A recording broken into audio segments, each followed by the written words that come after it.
When we think of boxing legends, names like Muhammad Ali, Mike Tyson, and Jack Dempsey often come to mind. But what about Gene Tunney? Today, we're diving into the remarkable story of one of the most fascinating yet often overlooked champions in boxing history. Gene Tunney's claim to fame often starts and ends with his 2 victories over Jack Dempsey. But there's so much more to this fighter's story. Unlike Dempsey, who was known for his raw power and relentless aggression, Tunney was a master of strategy and technique. His approach to boxing was less about brute force and more like a game of chess. Tunney wasn't just fighting in the ring, he was thinking. His secret weapon? His mind. His footwork was impeccable, his jab was razor-sharp, and he had the speed to outmaneuver nearly any opponent. But what really set Tunney apart was his ability to study his rivals. He didn't just fight them, he dissected their strengths and weaknesses like a surgeon preparing for an operation. In fact, this ability to outthink his opponents is what allowed him to claim his first victory over Dempsey in 1926. While Dempsey had spent 3 years enjoying the high life in Hollywood, Tunney was meticulously sharpening his craft. Then came the rematch in 1927.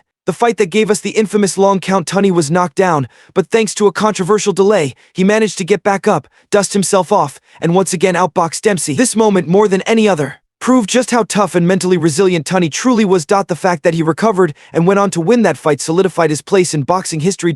So why isn't Gene Tunney mentioned as often as other heavyweight greats? Well, part of the reason is that he wasn't a true heavyweight. Out of his 67 career fights, only 8 were against heavyweights. He was much more dominant in the light heavyweight division, where he faced off against some of the best, including Hall of Famers like Harry Greb and Tommy Loughran. Some historians argue that Tunney was at his peak as a light heavyweight, not a heavyweight.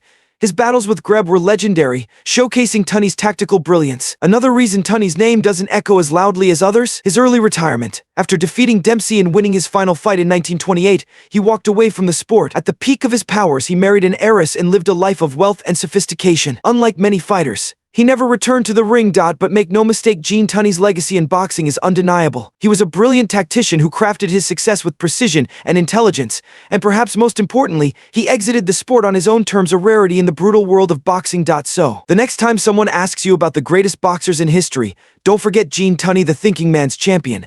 Thanks for watching, and if you enjoyed this deep dive into boxing history, don't forget to hit that like button and subscribe for more sports analysis. See you next time. Like, comment, and subscribe for more sports content.